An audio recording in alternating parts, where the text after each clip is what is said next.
Hi, everyone. I'm Steve Altition, Director of Client Partnerships here at Pacific Cascade Legal. And today we have Dr. Bruce Chalmer here to talk about betrayal and forgiveness and navigating the turmoil and learning to trust. Hey, Bruce, how you doing this morning? I'm doing well. Thanks for having me on. Looking forward to our chat. Oh, I am too. And before we start in on it, can you just sort of talk a little bit about yourself and how you kind of got to be doing what you're doing? Yeah, I've been a couples therapist now for over 30 years in private practice. And the folks who are, if you're seeing this rather than just hearing it, you might note that I am not a young person. I'm in my 70s. So I didn't start out right out of college or even right out of graduate school on that path. I was a statistician for a while. I was teaching courses in data communications for a while. But I found my way into doing therapy because it felt like something of a calling. I experienced some of it myself, and I just found like, wow, I really want to do this. And the more I did it, the more I was drawn to working with couples. There's something, and you talk to a bunch of therapists, and they will usually have strong opinions about whether they like working with couples or are terrified at working with couples. And I'm in the in the group that likes working with couples. There's something about it just feels so immediate and it feels so significant. Not that it isn't with individuals, it is, but there's something about working with couples that just feels like I'm helping heal more than just that couple. Yeah, I'm helping heal the world in certain ways, and it feels like as I say, like a calling. So I've been doing it for quite a while. I like And it. yeah, And I like the fact that you the whole couples idea. It's like you know it's unlike having a phone call with one person, then doing it, then the other person, then doing it. And it's like they're all together. yeah, The sort of immediacy of it I really like about that.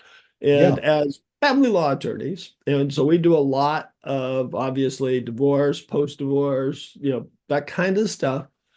um, Betrayal is a word we hear a fair amount.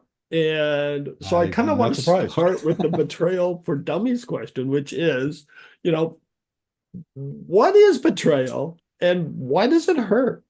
Yeah. Betrayal it's an interesting concept. I think most people, people use terms differently, but most people use the term betrayal this way. You can't be betrayed by a total stranger.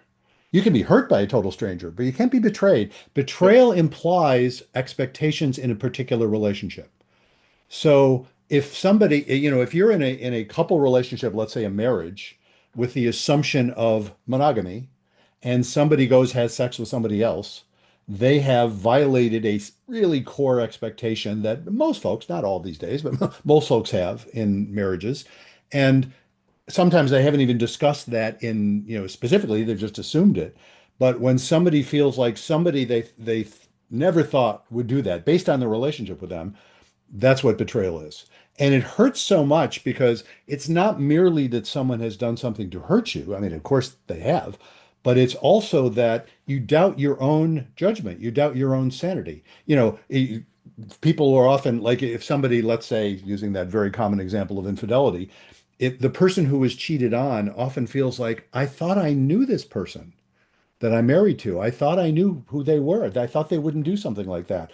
Oh my God, then so you're doubting if you can trust them, and Yep. then it turns into, well, why didn't I see this coming? How could I have been so blind, so stupid, so whatever, and they're beating up on themselves, and they're starting to wonder about their own sanity sometimes.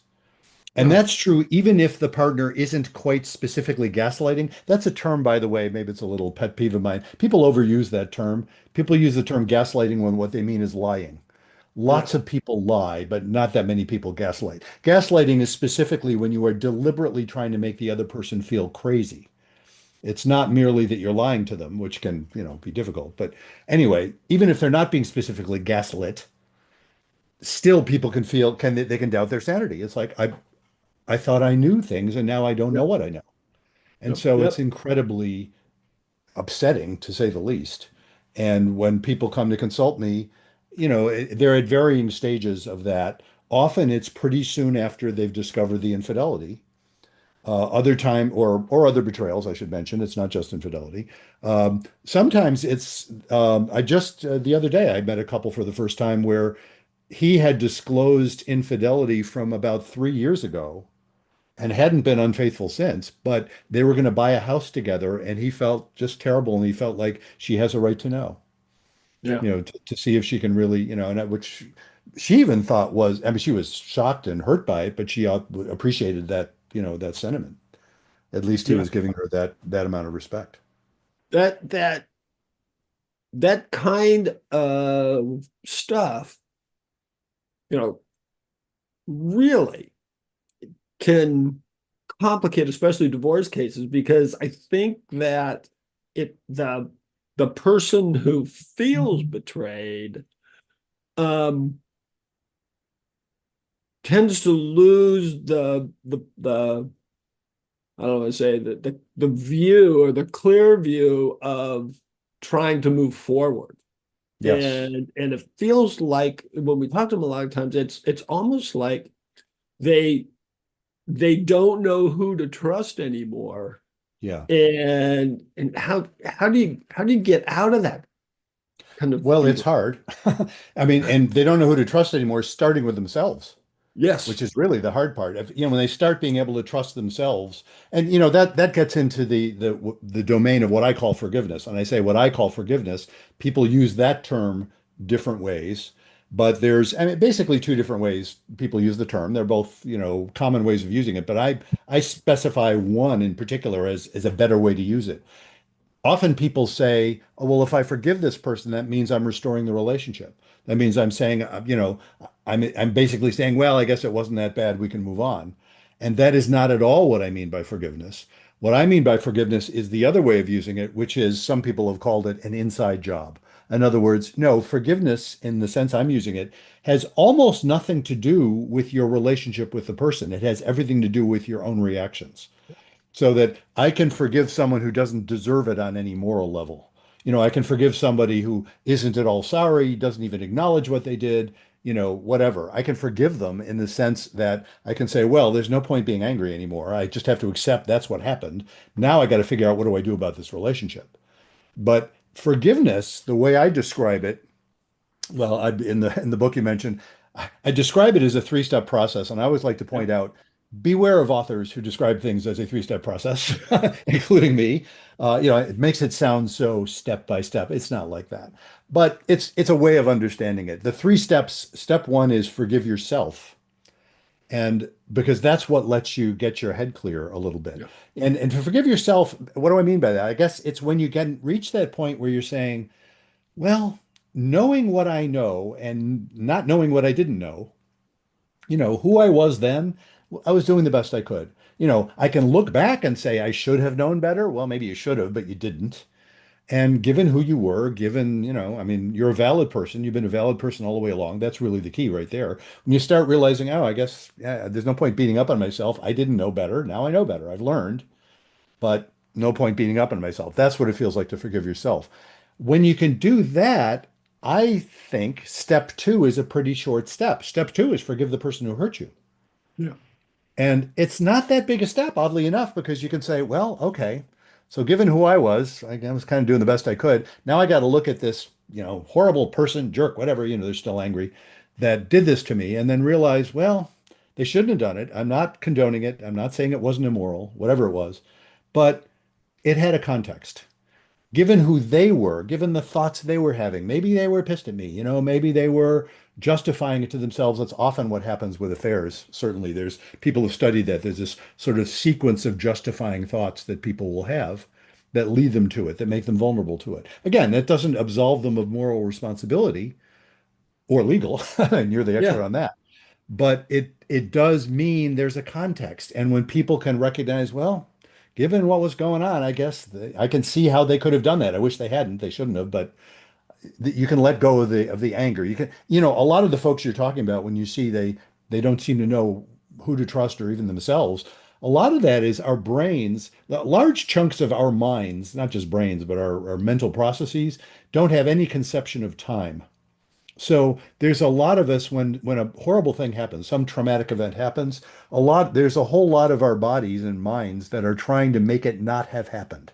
Yeah. They're trying to go back. It's not accepting that it happened. It's like, no, no, that didn't happen. We have to make it that it didn't happen. Well, obviously it's not realistic, but that's part of how our minds work. for all Yeah. kinds of good evolutionary reason. It's funny you say that because it feels like it's either that or you think it's still happening. Yes, It's like yes. that time thing you said, it's kind of not, just it kind of goes bonkers. Now, I have Yeah. to respond to when you said that you hate three-step approaches.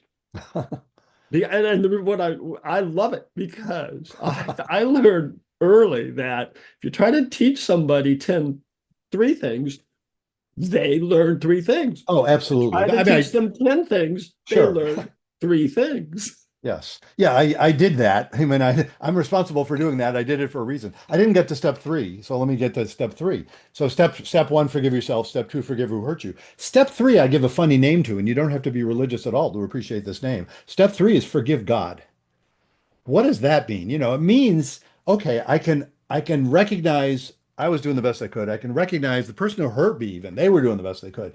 What kind of a world do we have to? This shouldn't happen. It just shouldn't happen. That's Yeah, the feeling that you have to get past. Of course, it shouldn't happen, except that if if I were put in charge of the universe, if somebody appointed me, God, temporary God for 10 minutes, I would destroy everything without intending to. I can't possibly keep track of everything. There's reasons why stuff like that can happen, and it's built into the existence of the universe that things like that can happen. And it wouldn't work if it weren't. That's what I mean by forgiving God. It's like accepting, okay, I guess reality is right to be what it is. And another word I use, and I love this is the word I bandy about this a lot.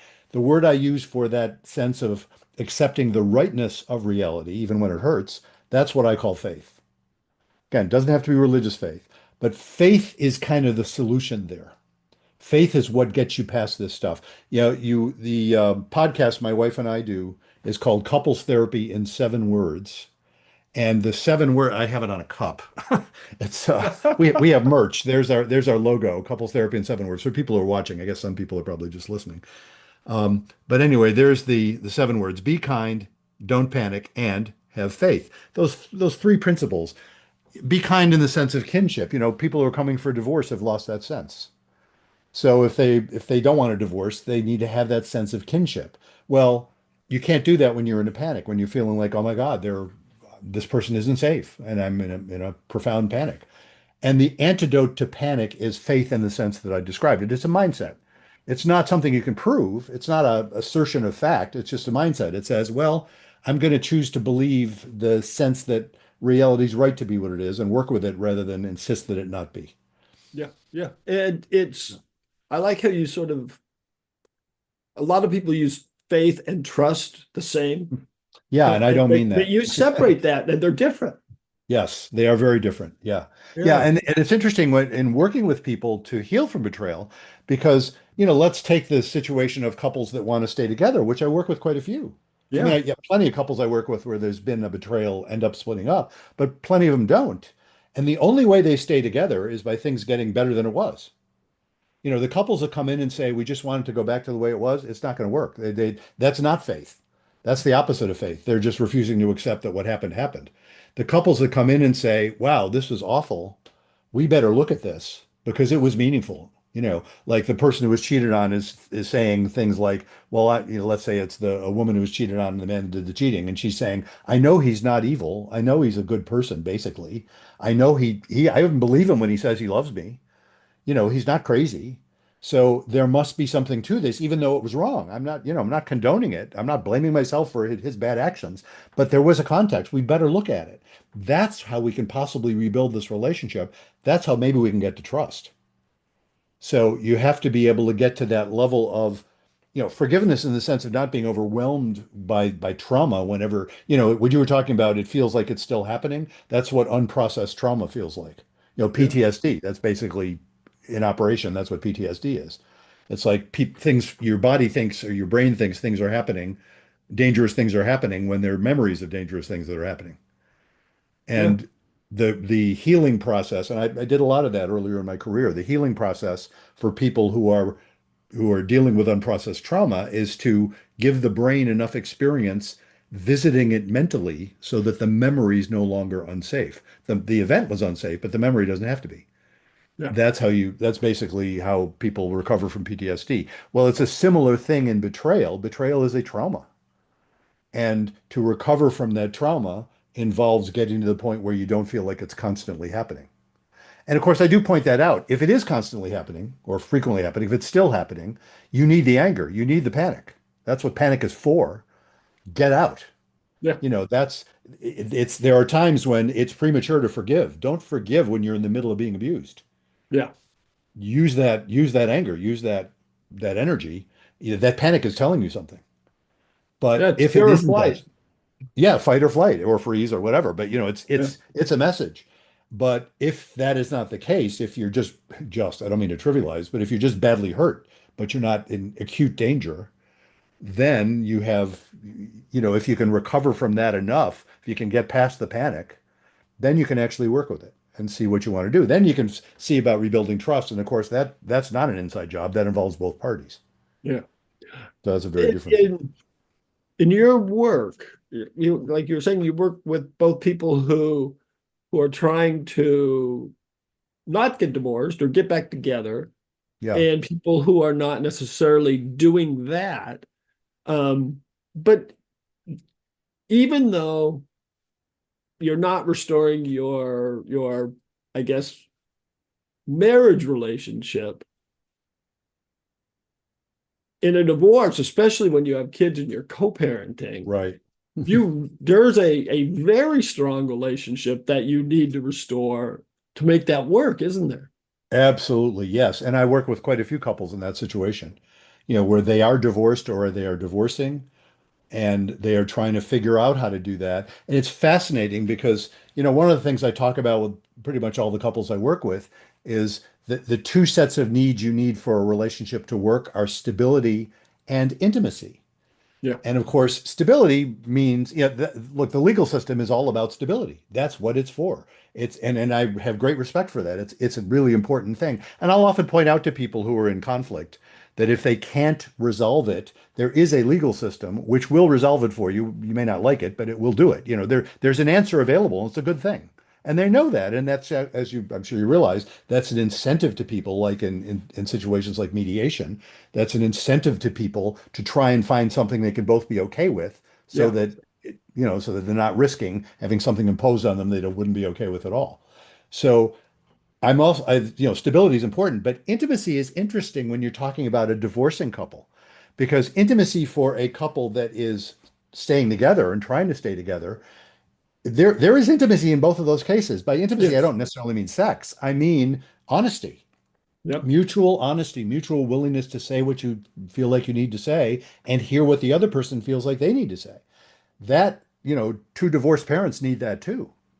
So you need to be able to have some kind of way of risking that sort of honesty. And I say risking because, as I so often preach, I say preach. In our podcast, I've said to my wife sometimes, if people had a drinking game, every time I say tolerate the anxiety, they would get drunk by the end of our podcast.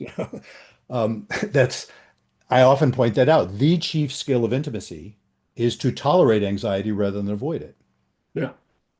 And that is difficult for couples when they're in a panic. And of course, that's the thing about couples who are on the verge of divorce or aren't sure yet.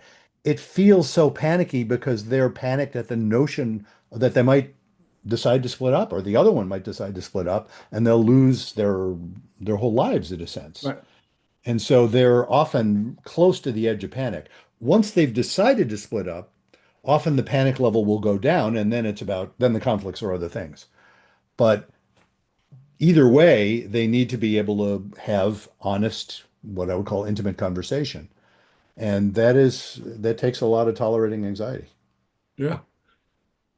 So if I walk into you and you talk about this, you know, one of the first things I kind of might say is, well, how do I do this? I mean, how can I decide to restore my relationship? I mean, what, you know, give me five things I need to do or three things. I mean, I don't know if I have five things you need to do. I mean, I have one thing you need to do, which is practice faith, right? there you That's go. a very broad statement. I don't mean religious faith necessarily. Yep. Practice faith. It's that mindset that'll get you through this. Yeah. Yeah, It's that recognition, okay, yeah. you, life is livable even when it seems to suck. Right. That there is some way you're going to be okay, ultimately, whatever okay means. I mean, I can't say you're going to be okay in the sense of oh, you'll be glad you divorced. Many people are not at all glad they divorced, or especially if the other person that wanted the divorce. But you'll find a way through this. You will grow. And in fact, the people who heal in the ways that I'm really trying to help them heal are grateful for the growth. They're not grateful for the crisis per se, but they're grateful for the growth. Yeah.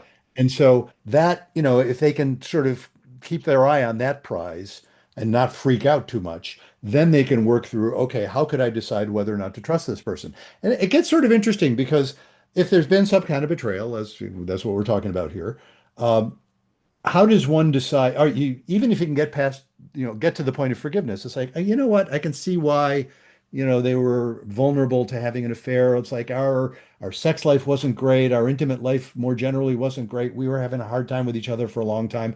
I can see why he'd be angry at me or she'd be angry at me.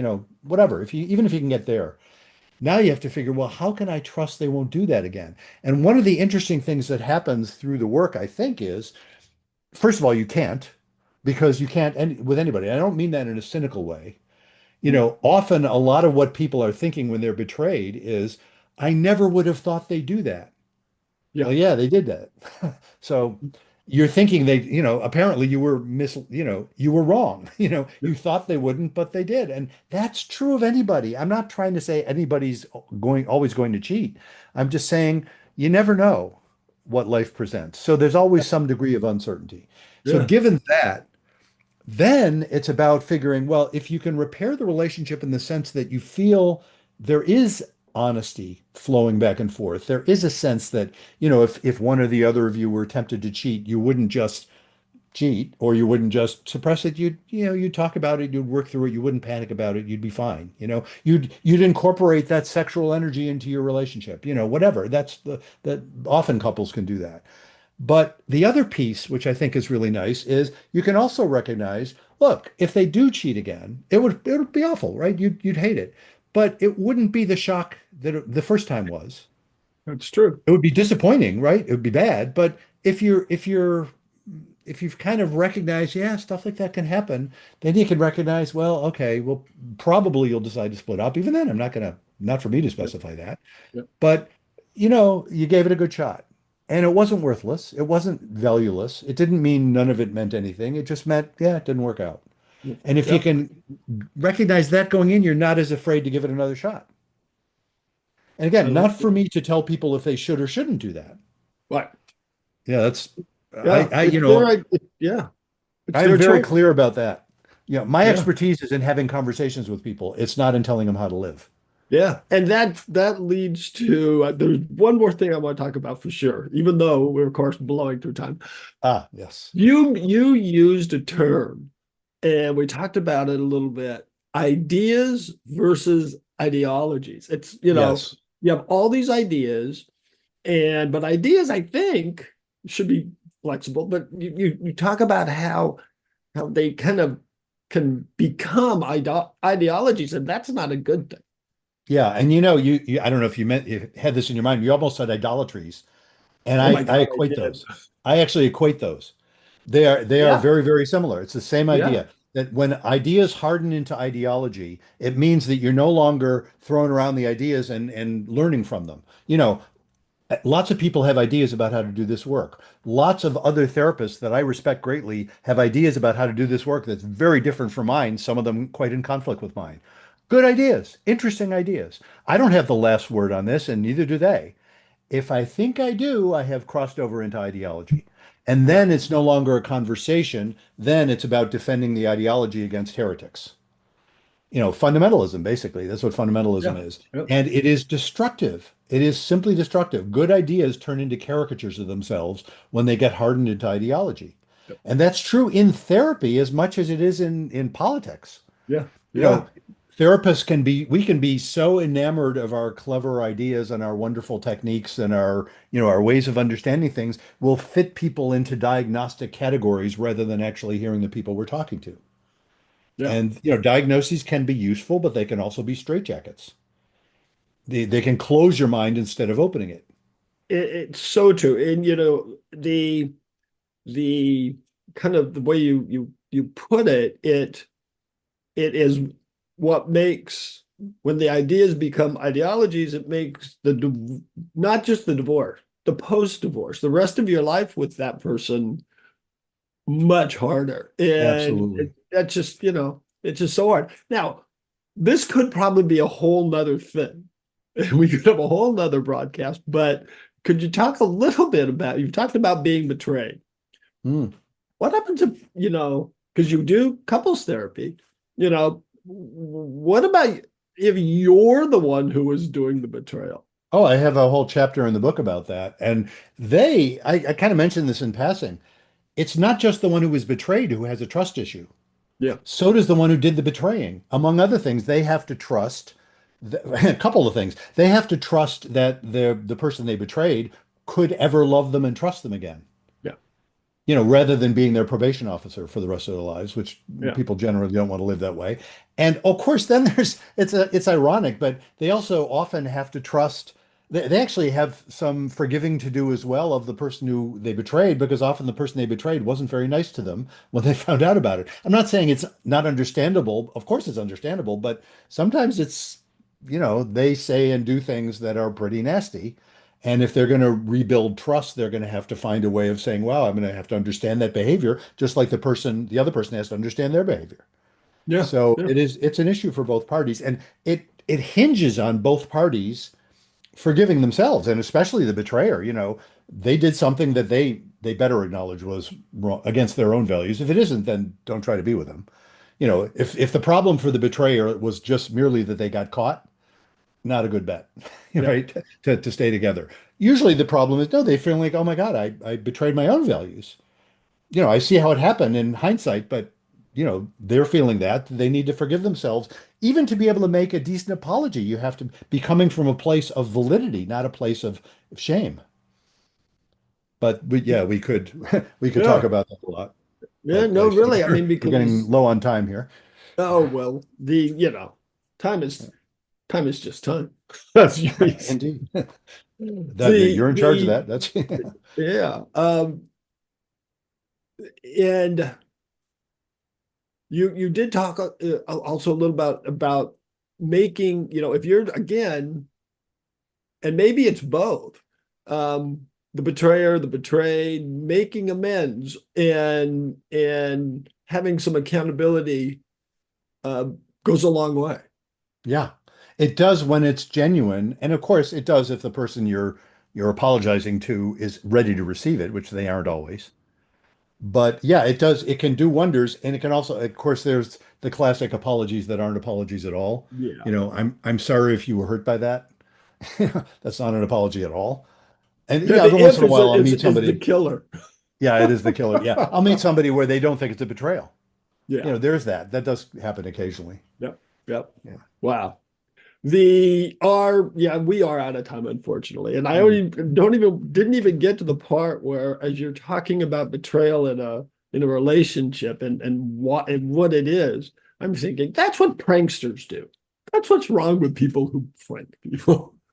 I You're suppose. Yeah, I mean, it depends on how you're, you you're view it. betraying their trust. Yes. I have a It, whole thing about that, but we won't go into that now.